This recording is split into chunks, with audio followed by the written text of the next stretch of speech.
Officer James Mitchell had been a royal guard for 8 years, and he thought he had seen everything. Standing tall in his red uniform and iconic bearskin hat, he had dealt with curious tourists, persistent photographers, and even the occasional protester. But nothing in his training had prepared him for what was about to happen on that sunny Tuesday afternoon outside Windsor Castle. The day had started like any other. James arrived at the castle at 6 a.m. for his shift briefing. Its commanding officer, Captain Reynolds, had mentioned increased security concerns due to recent threats against the royal family. But specific details were kept confidential. James and his partner, Officer Sarah Collins, were assigned to the main entrance patrol, a position that required constant vigilance while maintaining the ceremonial dignity expected of royal guards. By 2 p.m., the usual crowd of tourists had gathered to watch the changing of the guard ceremony. James stood perfectly still, his eyes scanning the crowd from behind his stoic expression. Years of experience had taught him to notice unusual behavior while appearing completely focused on his ceremonial duties. Among the crowd, James noticed a middle-aged woman in a blue coat who seemed different from the typical tourists. While others were taking photos and chatting excitedly, she stood quietly at the back, her eyes not on the guards but on the surrounding area. She appeared to be studying the security arrangements rather than enjoying the spectacle. What caught James's attention most was her nervous behavior. She kept checking her watch and looking around as if waiting for something or someone. Her hands remained inside her coat pockets, and she seemed to be gripping something tightly. James had learned to trust his instincts, and something about this woman made him uneasy. As the ceremony continued, James noticed the woman slowly moving closer to the front of the crowd. Her movements were deliberate and calculated, not the casual wandering of a curious tourist. She positioned herself near the rope barrier that separated spectators from the guards, choosing a spot that would give her direct access if she decided to cross the line. The woman's coat was slightly bulky, suggesting she might be carrying something. Underneath, James had been trained to watch for concealed weapons, but this seemed different. The way she held her right hand suggested she was gripping a small object, something that could be easily concealed, but quickly accessed. During a brief moment when James could communicate with his partner without breaking protocol, he caught Sarah's eye and gave her a subtle signal they had practiced many times. Sarah immediately understood that James had spotted a potential threat and began positioning herself for a better view of the woman in the blue coat as the ceremony reached its climax. With tourists pressing forward to get better photos, the woman made her move. She suddenly stepped over the rope barrier and began walking quickly toward James. Her right hand emerged from her coat, revealing a large syringe filled with an unknown liquid. James's training kicked in immediately. Royal guards are taught to assess threats in split seconds and respond appropriately. The sight of the syringe triggered every alarm in his mind. This wasn't a simple protest or an overeager tourist trying to get close for a photo. This was a deliberate attack with what could be a deadly weapon. The woman was now only 10 feet away and closing the distance rapidly. James could see determination in her eyes and realized she intended to inject him with whatever was in that syringe. His ceremonial rifle was not loaded, as was standard protocol during public ceremonies, but his training in hand-to-hand combat was extensive. James made a split-second decision that probably saved his life. Instead of trying to maintain his ceremonial position, he broke protocol and stepped sideways, creating distance between himself and the attacking woman. This unexpected movement confused her for a crucial moment, giving James time to prepare. For what came next, the woman lunged forward with the syringe. Aiming for James's neck where his uniform offered no protection, James managed to grab her wrist just as the needle came within inches of his skin. He could smell a strong chemical odor coming from the syringe, confirming his worst fears about what she intended to inject into him. As they struggled, James realized this woman was stronger than she appeared and had clearly planned this attack carefully. She knew exactly where to aim for maximum effect and had chosen a moment. When the crowd's attention was focused on the ceremony rather than individual guards, Sarah immediately called for backup while moving to assist James. The crowd, initially thinking this might be part of the ceremony, began to realize something was seriously wrong. Some people started screaming and backing away, while others pulled out their phones to record what was happening. The woman was fighting desperately to complete her attack. She seemed determined to inject James with the unknown substance regardless of the consequences to herself. Her behavior suggested she was either mentally unstable or acting under the influence of some powerful motivation. James managed to twist the woman's arm, trying to force her to drop the syringe, but she held on to. It was surprising strength. During their struggle, some of the liquid spilled from the syringe onto the ground, where it immediately began smoking and eating through the pavement. James realized with horror that he was fighting for his life against someone armed with what appeared to be a powerful acid or poison.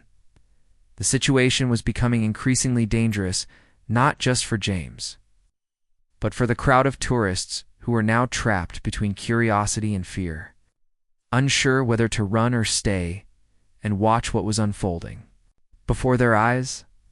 As James continued struggling with his attacker, he caught a glimpse of someone moving through the panicking crowd with purpose and determination. Unlike the tourists who were screaming and running in all directions, this person was pushing forward, directly toward the dangerous situation unfolding at the castle entrance. Dr. Emma Thompson had been visiting Windsor Castle with her teenage daughter when the attack began. As a senior emergency room physician at London's Royal Free Hospital, Emma had spent 15 years dealing with medical crises, but nothing quite like this. When she saw the struggle between the royal guard and the woman with the syringe, her medical training immediately kicked in. Emma had noticed the smoking liquid on the ground and recognized the signs of a highly corrosive substance.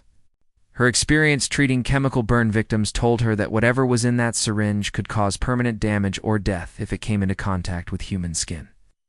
The royal guard was in mortal danger, and trained security backup might not arrive in time. "Stay back, ma'am," her daughter Sophie called out, trying to grab Emma's arm as she pushed through the crowd. But Emma had already made her decision. Her Hippocratic oath compelled her to help, regardless of the personal risk. Emma reached the struggle just as James was beginning to lose his grip on the woman's wrist. The attacker was using both hands now, trying to force the syringe toward James's exposed neck. Emma could see beads of the dangerous liquid forming at the tip of the needle, ready to be injected without hesitation. Emma grabbed the woman's shoulders from behind, using her full body weight to pull her away from James. "I'm a doctor," she shouted to James. "Don't let any of that liquid touch your skin." The sudden intervention from an unexpected direction caught the attacker off guard. She stumbled backward, momentarily losing her balance, but maintained her death grip on the syringe. Emma realized that simply pulling the woman away wouldn't be enough.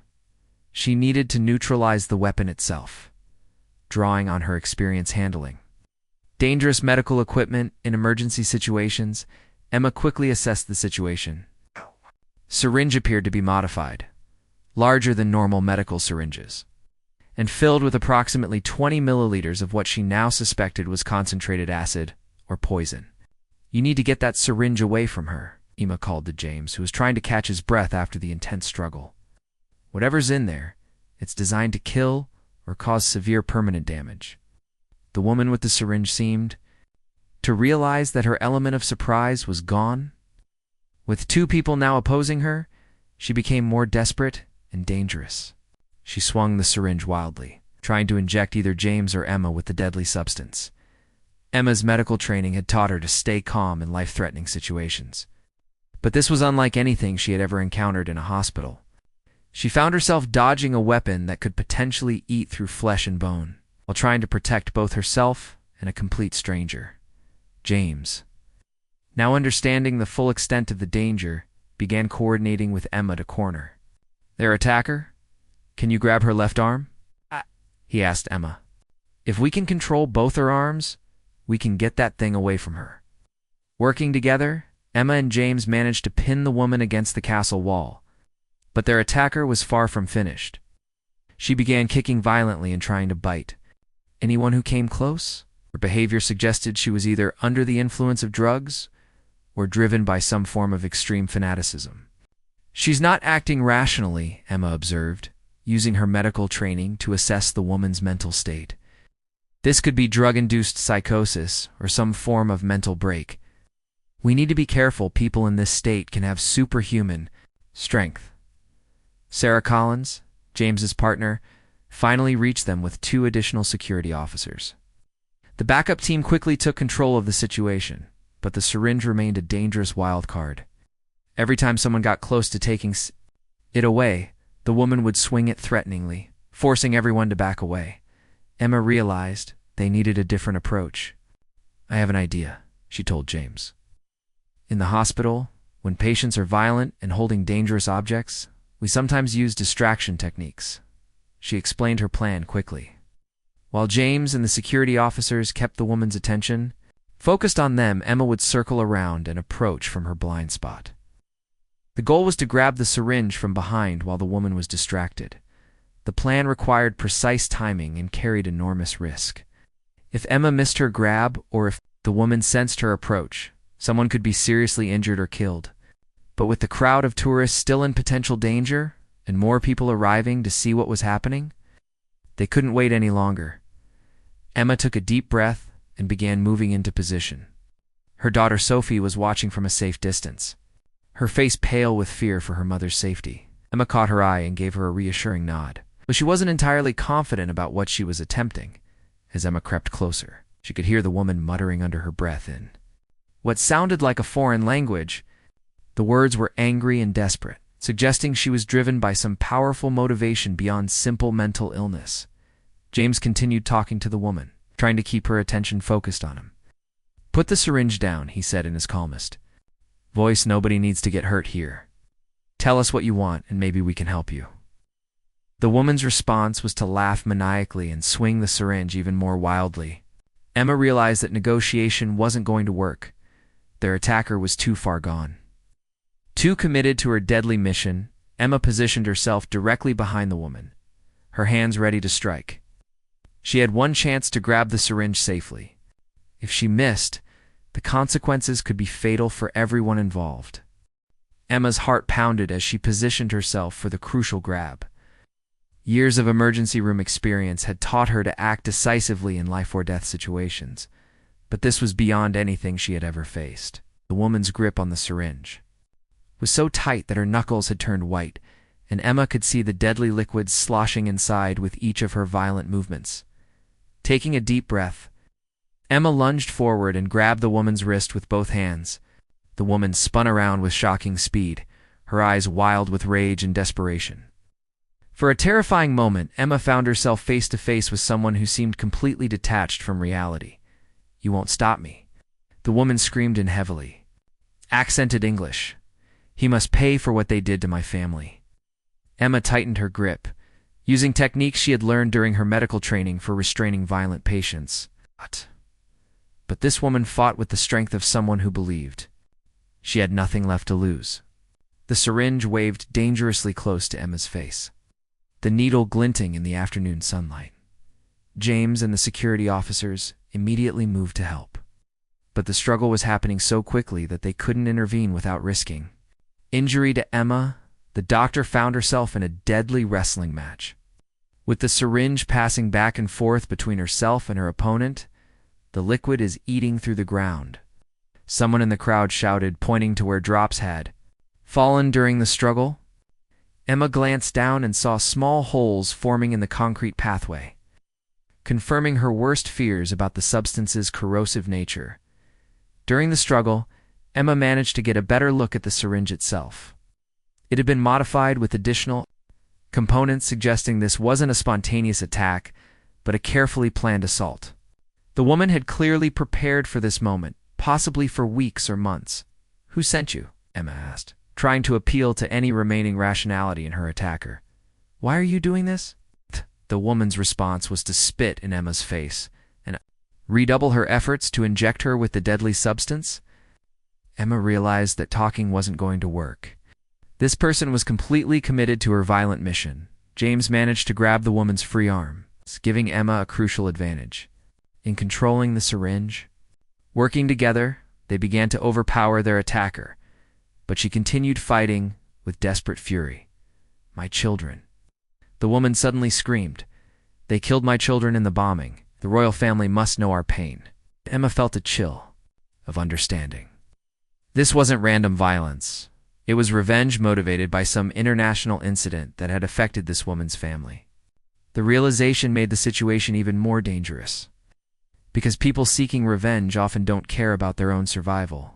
Sarah Collins had been coordinating with castle security to clear the area of tourists, but many people were too fascinated or frightened to leave. Some continued filming with their phones, creating a surreal situation where a life or death struggle was being broadcast live on social media. Emma's medical training helped her stay focused despite the chaos around her. She noticed that the woman was beginning to show signs of exhaustion, her movements becoming slightly less coordinated. This might be their best chance to end the confrontation safely. Now Emma called to James. She's getting tired. Together they managed to pin the woman against the ground, but she still clutched the syringe with desperate determination. Emma realized they needed to force her hand open, which would require precise pressure on specific nerve points. Using her knowledge of human anatomy, Emma applied pressure to the woman's wrist at exactly the right spot to weaken her grip. The technique worked, and the syringe began to slip from the attacker's fingers. But just as victory seemed within reach, the woman made one final, desperate attempt to complete her mission. With her last burst of strength, she tried to thrust the syringe toward James's leg, aiming for an area where his ceremonial uniform offered less protection. Emma saw the danger and threw herself between the syringe and James, not thinking about the consequences to herself. The needle came within inches of her own arm before James managed to knock it away completely. The syringe flew through the air and shattered against the castle wall, its deadly contents splashing harmlessly onto the stone. Where the liquid hit, the ancient stone began to smoke and discolor, showing just how dangerous the substance had been. With their weapon destroyed, the woman seemed to collapse emotionally as well as physically. She began sobbing uncontrollably, her rage replaced by what appeared to be overwhelming grief. "My babies," she kept repeating. They were only 5 and 7 years old. The bombing took everything from me. Emma felt a complex mix of emotions. As a mother herself, she could understand the woman's pain, even while recognizing the terrible danger she had posed. The attack had been motivated by unimaginable loss, though that didn't excuse the attempt to harm innocent people. Security officers quickly took the woman into custody, handling her with professional efficiency while also showing appropriate restraint given her obvious mental state. Emma could see that she would need psychological evaluation and treatment in addition to facing criminal charges. Captain Reynolds arrived on the scene just as the situation was being brought under control. His first concern was for James's safety, but he quickly realized that Emma had played a crucial role in preventing what could have been a tragedy. "Ma'am, what you did was incredibly brave," he told Emma. "That substance could have killed or permanently disfigured Officer Mitchell. Your intervention quite possibly saved his life." Emma was still processing what had happened. Her daughter Sophie ran to her, tears streaming down her face. "Mum, you could have been killed. Why did you do that?" Emma hugged her daughter tightly. "Because it was the right thing to do, sweetheart. Sometimes we have to help others, even when it's dangerous." James approached Emma with deep gratitude in his eyes. I don't know how to thank you. You risked your own life for a complete stranger." Emma looked at the young royal guard, thinking about his family, who would have been devastated if something had happened to him. "I'm a doctor. I took an oath to do no harm and to help people when they're in danger. Today that included you." 3 hours after the attack, Emma found herself in a secure room at Windsor Castle, still trying to process what had happened. Her hands were finally steady again, but she could still feel the adrenaline coursing through her system. Sophie sat beside her, holding her mother's hand tightly and occasionally asking if she was really okay. Detective Inspector Michael Walsh from the Metropolitan Police Counterterrorism Unit had arrived to interview everyone involved in the incident. Emma learned that the woman who had attacked James was named Amira Hassan, 42-year-old refugee, whose family had been killed in a bombing that occurred during a royal visit to her home country 2 years earlier. Dr. Thompson, Detective Walsh said, "We need to understand exactly what happened from your perspective. Your actions prevented what could have been a very serious international incident." Emma recounted the events in detail, describing her decision to intervene and the struggle that followed. As she spoke, she realized how close they had all come to disaster. If the syringe had found its target, James could have been killed or severely injured, potentially creating a diplomatic crisis. "What was actually in the syringe?" Emma asked. "I could tell it was highly corrosive, but I've never seen anything quite like it." Detective Walsh exchanged glances with Captain Reynolds before answering. "Preliminary analysis suggests it was a concentrated mixture of hydrofluoric acid and several other chemicals. It would have caused severe burns and potentially fatal tissue damage. Ms. Hassan appears to have researched the most painful and disfiguring substance she could create." Emma felt sick thinking about what would have happened if the attack had succeeded. As a doctor, she had treated chemical burn victims and knew the kind of suffering that James would have endured. "How did she get past security with something like that?" Sophie asked, speaking for the first time since the interviews began. Captain Reynolds looked uncomfortable. "She concealed the syringe in a specially modified thermos bottle. Our security scanners detected the metal components but classified it as a harmless personal item. We're already reviewing our screening procedures to prevent similar incidents." Detective Walsh continued gathering information, but Emma could tell there were details about the investigation that weren't being shared. The attack clearly had implications beyond what had happened at the castle that day. "Dr. Thompson," Captain Reynolds said, "I've been in contact with senior officials about your actions today. There's going to be significant recognition for what you did. You prevented a potential international incident and quite possibly saved Officer Mitchell's life." Emma shook her head. "I don't need recognition. I just hope Officer Mitchell is okay and that Ms. Hassan gets the help she obviously needs." "About that," Detective Walsh interjected, "Ms. Hassan is currently undergoing psychiatric evaluation. She's clearly suffering from severe trauma-related mental illness. Her attack wasn't just revenge, it was the action of someone who had completely lost touch with reality." Emma understood the distinction. As a doctor, she had seen how grief and trauma could drive people to desperate acts. While Amira's actions were inexcusable, her mental state made her more of a patient than a typical criminal. A knock on the door interrupted their conversation. James entered, now out of his ceremonial uniform and wearing civilian clothes. He looked shaken, but determined to express his gratitude properly. "Dr. Thompson," he said, his voice emotionally, "I wanted to thank you personally. What you did was extraordinary. You didn't know me. You had no obligation to help, but you risked your life anyway." Emma stood and shook his hand. "How are you feeling? That was traumatic for all of us, but especially for you." James nodded. "I keep thinking about what would have happened if you hadn't been there. I was losing the struggle when you intervened. That woman was stronger than she looked, and she was completely determined to inject me with whatever was in that syringe." "Have you been offered counseling?" Emma asked, her medical training making her concerned about the psychological impact of the attack. "Experiencing something like that can have lasting effects, even for someone with your training," Captain Reynolds answered. "Officer Mitchell will receive full psychological support. We take the mental health of our personnel very seriously, especially after incidents like this."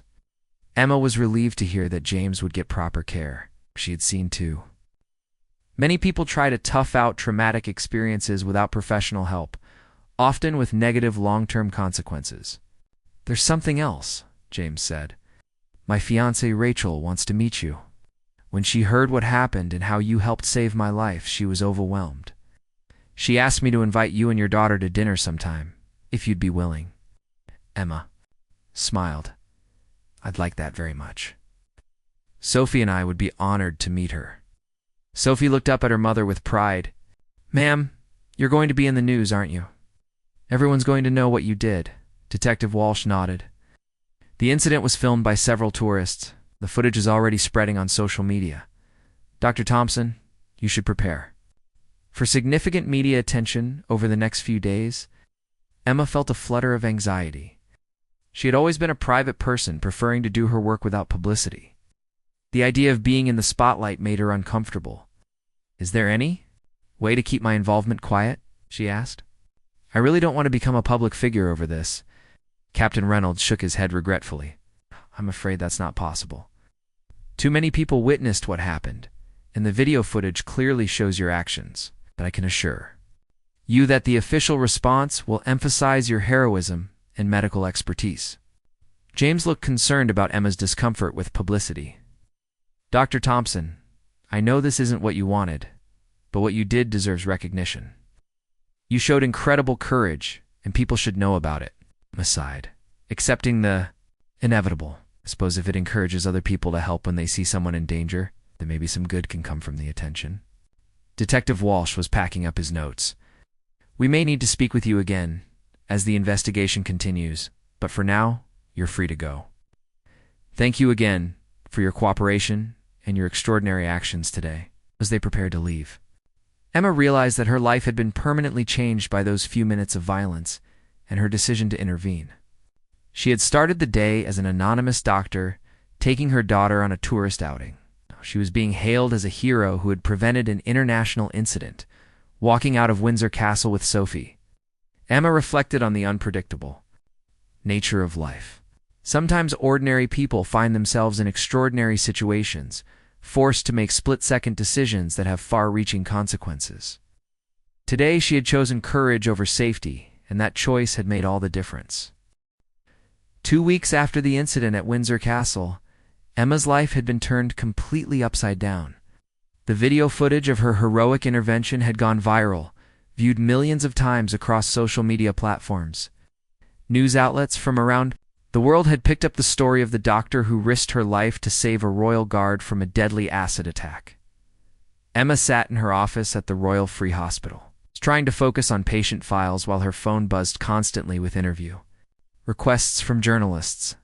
Her hospital director, Dr. Patricia Williams, had been incredibly supportive, but even she was amazed by the level of international attention the story had generated. "Emma," Dr. Williams said, entering the office with a concerned expression, "I've just had a call from Buckingham Palace. They want to arrange a formal ceremony to recognize your actions. Apparently, this is going to involve some very senior members of the royal family." Emma looked up from her paperwork with exhaustion in her eyes. "Patricia, I just want to get back to normal life. I became a doctor to help people quietly, not to be in the spotlight like this." "I understand your feelings," Dr. Williams replied, "but what you did has inspired people around the world. We've received hundreds of letters and emails from people saying your actions have motivated them to be more willing to help others in crisis situations." The media attention had indeed been overwhelming. Emma had appeared on several major television programs, always emphasizing that she had simply done what her medical training and moral compass had compelled her to do. But the public seemed fascinated by the story of an ordinary person who had shown extraordinary courage. Sophie had handled the attention better than her mother, was actually enjoying some aspects of her newfound fame. Several of her friends at school had seen the viral videos and treated her like a celebrity by association. But Emma worried about the long-term effects of having their privacy invaded so thoroughly. James had stayed in touch, calling Emma regularly to check on her well-being and to update her on his own recovery from the traumatic incident. His fiancée Rachel had indeed invited Emma and Sophie to dinner, and they had developed a genuine friendship based on their shared experience of that terrifying day. "Dr. Thompson," James had said during their last conversation, "I want you to know that I've been recommending changes to our security protocols based on what happened. Your medical knowledge about the chemical weapon helped us understand how to better prepare for similar threats." Emma was gratified to know that some practical good was coming from their ordeal. She had provided detailed reports to the security services about the medical implications of chemical attacks, helping them develop better response procedures. Most surprising development had been the international response to Amira Hassan's case. Emma's public statements about the need to understand the mental health aspects of terrorism had sparked discussions about how grief and trauma can drive people to desperate acts. "I don't excuse what Ms. Hassan did," Emma had told one interviewer. "But as a medical professional, I can see that she was a deeply traumatized woman who needed psychiatric help, not just punishment. Her actions were inexcusable, but her pain was real." This compassionate perspective had resonated with many people, leading to increased support for mental health services for refugees and trauma victims. Several charitable organizations had reported significant increases in donations and volunteer applications following Emma's interviews. Dr. Williams handed Emma an official-looking envelope with the royal seal. "This arrived by special courier this morning. I think you should read it." Emma opened the envelope and found a formal invitation to a private ceremony at Buckingham Palace, where she would receive the George Medal, one of the highest civilian honors for bravery. The letter was signed by a senior royal household official and indicated that the ceremony would be intimate, with only Emma's immediate family and the people directly involved in the incident. The George Medal, Dr. Williams said with awe. Emma, do you realize how rare this is? This is one of the most prestigious honors a civilian can receive. Emma stared at the invitation, feeling overwhelmed by the magnitude of the recognition. I still can't believe all of this is happening. I was just doing what seemed right in the moment. That's exactly why it means so much, Dr. Williams replied. Anyone can be brave when they have time to think and plan. What you did was instinctive heroism. You saw someone in mortal danger and acted without thinking about the risk to yourself. That evening, Emma discussed the invitation with Sophie over dinner. Her daughter was excited about the prospect of visiting Buckingham Palace and meeting members of the royal family. Ma'am, you have to accept, Sophie said enthusiastically. This is once-in-a-lifetime opportunity. You deserve recognition for what you did. Emma looked at her daughter's eager face and realized that this wasn't just about her anymore.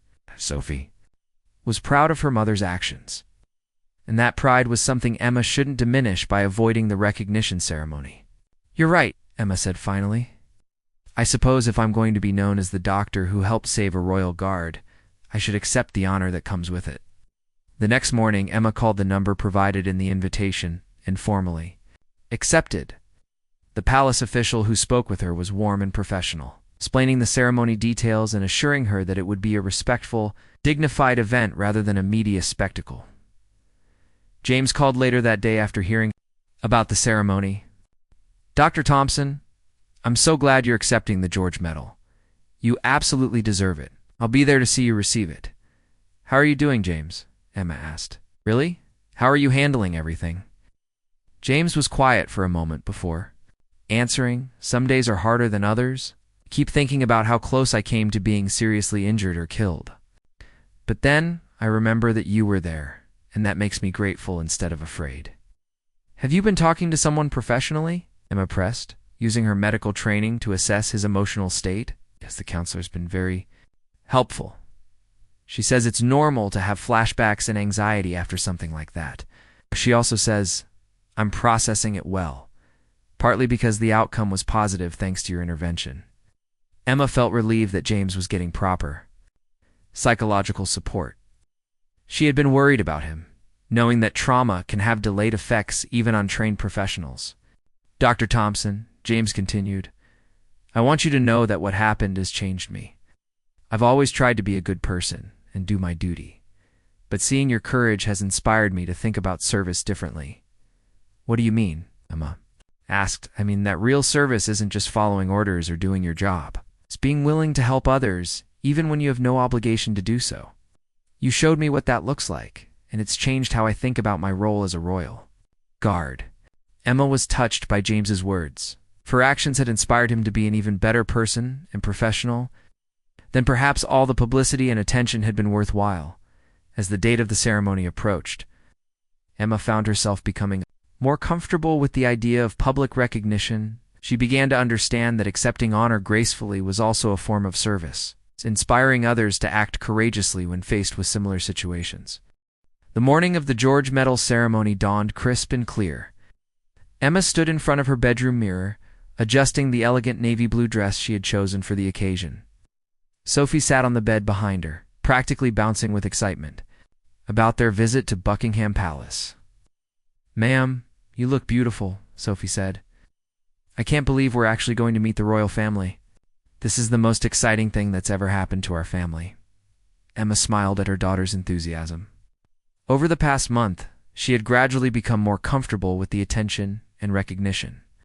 The letters and emails from people around the world who had been inspired by her story had helped her understand that her actions had significance beyond that single moment of crisis. The car sent by the palace arrived precisely on time. It's driven by a courteous chauffeur who treated them with respectful deference. As they rode through London toward Buckingham Palace, Emma reflected on how much her life had changed since that ordinary Tuesday, when she had planned nothing more exciting than a tourist visit to Windsor Castle. Sophie pressed her face to the window as they approached the palace gates. "Look, Mom, there are photographers and reporters. Do you think they're here for your ceremony?" Emma felt a flutter of nervousness. "Probably not just for me, sweetheart. The royal family has many official events." But as their car passed through the gates, Emma could see several photographers taking pictures and reporters holding microphones, suggesting that there was indeed significant media interest in her ceremony. Inside the palace, they were greeted by a senior household official who guided them through corridors, lined with priceless artwork and historical artifacts. Emma marveled at the grandeur around them, while trying to stay calm about the ceremony ahead. "Dr. Thompson," the official said, "His Royal Highness will be presenting your medal personally.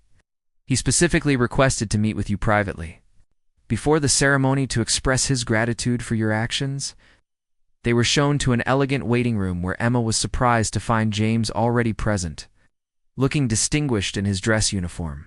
With him was a young woman with kind eyes and a warm smile, whom he introduced as his fiancée, Rachel.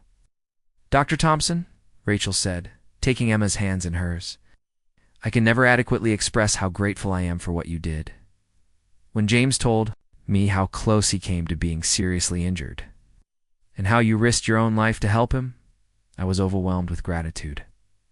Emma could see tears in Rachel's eyes as she spoke. "You saved the man I love, and I will never forget that. A hero to me, regardless of any medals or ceremonies." The emotional moment was interrupted by the arrival of Captain Levis and several other officials involved in the investigation. Emma learned that Amira Hassan had been placed in a secure psychiatric facility where she was receiving comprehensive mental health treatment. "Dr. Thompson," Captain Reynolds reported, "your recommendations about treating Ms. Hassan's underlying trauma have been instrumental in her care. The psychiatrists say she's making significant progress and is beginning to understand the gravity of what she attempted to do." Emma was relieved to hear that Amira was getting proper help. As a medical professional, she believed that understanding and treating the root causes of violence was just as important as preventing the violence itself. A palace official entered the room and announced that it was time for the ceremony to begin. Emma felt her heart rate increase as they were escorted to a magnificent stateroom where the medal presentation would take place. The room was smaller than Emma had expected, containing only about 20 people. She recognized Detective Inspector Walsh, Dr. Williams from her hospital, and several other individuals who had been involved in the aftermath of the incident. Sophie sat in the front row, her eyes wide with amazement at the opulent surroundings. When the senior member of the royal family entered the room, Emma felt a moment of surreal disbelief. Just 6 weeks earlier, she had been an anonymous emergency room doctor. She was about to receive one of Britain's highest civilian honors from royalty. "Dr. Thompson," came the familiar, authoritative voice, "it is my great honor to present you with the George Medal in recognition of your exceptional courage and selfless service. Your actions at Windsor Castle prevented what could have been a tragedy and demonstrated the very best of human nature." As the medal was pinned to her dress, Emma felt a profound sense of completion. The recognition wasn't just for her individual actions, but for the principle that ordinary people can do extraordinary things when circumstances demand it. Your actions that day exemplified the courage and compassion that represent the finest qualities of our society. The presentation continued. You saw someone in mortal danger and acted without hesitation, despite the obvious risk to your own safety. This is the essence of heroism. After the formal presentation, Emma was invited to speak with the royal family member privately. Conversation was warm and genuine, focusing not on the ceremony, but on Emma's perspective as a medical professional who had witnessed violence motivated by mental illness. "Dr. Thompson, your public statements about understanding the causes of such attacks have been noted at the highest levels of government. Your balanced approach, recognizing both the inexcusable nature of the violence and the need to address underlying trauma, has influenced policy discussions about preventing similar incidents." Emma was surprised to learn that her words had carried such weight. "I simply tried to apply my medical training to understanding what drove Miss Hassan to such desperate actions. If that perspective has been helpful, then I'm grateful." The ceremony concluded with photographs and congratulations from everyone present. James approached Emma one final time, his gratitude evident in his eyes. "Dr. Thompson, I have something for you," he said, handing her a small wrapped package. Inside was a photograph of the two of them taken during a recent dinner with Rachel and Sophie. On the back, James had written, "To the doctor who taught me what real courage looks like. Thank you for saving my life and showing me how to serve others better." Emma felt tears welling up as she read the inscription. The friendship that had developed from such a traumatic beginning had become one of the most meaningful relationships in her life. As they prepared to leave the palace, took her mother's arm. "Ma'am, I'm so proud of you, not just for today, but for who you are every day. You help people because it's the right thing to do, not because you want recognition." Walking out of Buckingham Palace, with the George Medal in her possession, Emma reflected on the unexpected journey that had brought her to this moment. A split-second decision to help a stranger in danger had led to international recognition, new friendships, and a deeper understanding of her own capacity for courage. Media attention would eventually fade, and Emma would return to her quiet work as an emergency room doctor. But the relationships forged in crisis, the lives touched by her example, and the policies influenced by her compassionate perspective would continue to have impact long after the ceremonies and interviews were forgotten. That evening, as Emma Haxfell and Sophie reviewed the day's events over dinner, Emma realized that the most important recognition hadn't come from the medal or the royal ceremony. It had come from James's recovery from Amira's treatment, from the letters of people inspired to be more helpful to others, and from her daughter's pride in her mother's character. Sometimes Emma thought as she looked at the George Medal on her mantelpiece, the most important moments in our lives begin with a simple choice to help someone in need. Everything else that follows is just the natural consequence of choosing courage over comfort, service over safety, and compassion over indifference.